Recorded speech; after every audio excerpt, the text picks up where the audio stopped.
Okay everybody, so before we start saying the theory, we want to say that this is just a theory and none of these are facts, and it's just what we would like to see, or how we would like the Hytale story to go, so other than that, don't take this too seriously. Also, if you're not subscribed, make sure you subscribe, comment, and share if you guys really enjoyed this, and let's go ahead and get into the video.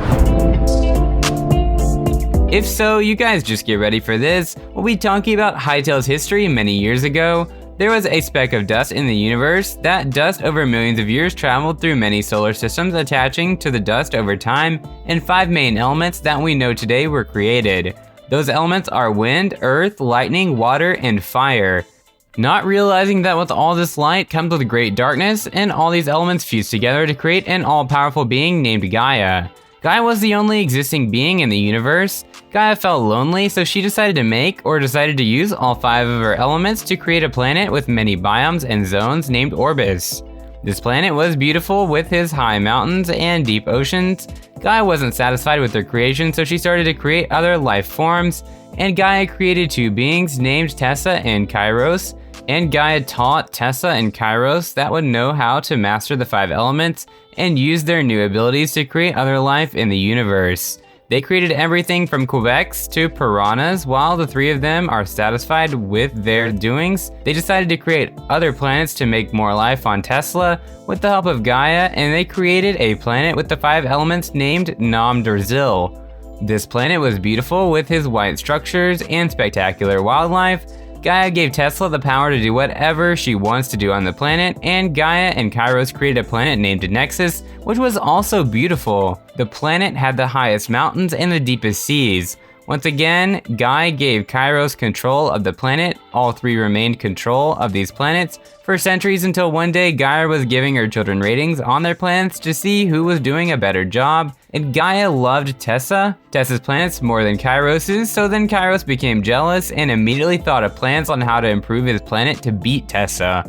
One night after Kairos finally gave up brainstorming ideas on how to beat Tessa, he heard a voice, and this voice was so faint that Kairos can barely make out what it said. Kairos got out of his house, and when he started making his way to the voice as it got closer, that voice just became louder and louder and more clear. At this point, Kairos was able to hear what the voice said, and all he heard was, "We have what you seek, Kairos." Kairos saw that his voice was coming from a small crack in the ground, and Kairos, using his earth abilities, opened up the ground so he can go down into it while he made his way into a small cave.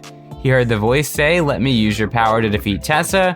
Kairos at this point was willing to beat Tessa at any cost. The voice told Cairo that his name was Varen, and then he only needs to take control of Kairos for a split second to make his planet beautiful. Kairos thought that since it was a split second, nothing bad could happen, so Kairos shook on it, causing Varen to take control of his body, and Varen did, and he did much more than take over his body, and in an instant Varen created other planets named Thor, Violin, and Anka Park.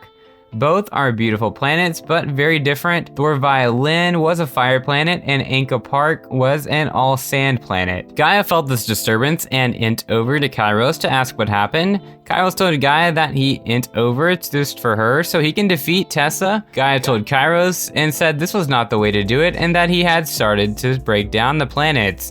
Pharaoh, knowing that this would ruin his plans, turns back into Kairos' body and teleported them away. Pharaoh now has complete control over Kairos and would be using him to complete his dirty work. Pharaoh used all 5 of the elements to create an army, which he called the Skeleton Army. Pharaoh also created sharks and avoided eyes, scars, axe, krakens, goblins, dragons, and swamp creatures, and cave dinosaurs. Pharaoh created all these creatures and placed upon Orbis and ordered to wreak havoc amongst the wildlife. Gaia, on the other hand, was not having any of this guy, and Tessa, along with Farron and Quebec's attacks, Kairos, and Veyron's army. The war lasted years, and many of Veyron's army was enslaved by Scar Axe to build them a different battle output named Ziggurats. In the end, Gaia sacrificed her physical form to banish Veyron back into the void, but before Veyron was banished, he gave Kairos a mission, and that mission was to bring Veyron back so they can rule together. Kairos went into hiding for many years, and Tessa rebuilt Orbis after the war. Tessa renamed the wind elements to freedom so all the Spherians can have a piece of this to help them to forget about their terrible past and all the peaceful creatures in Hytale. In Hytale, everything worships Gaia and all build statues of her wherever they can. Now up to the present day, Kairos has returned, spreading chaos over while trying to corrupt the planet with his Void player in Hytale, and our job is to help Tesla stop Kairos from bringing Veyron back.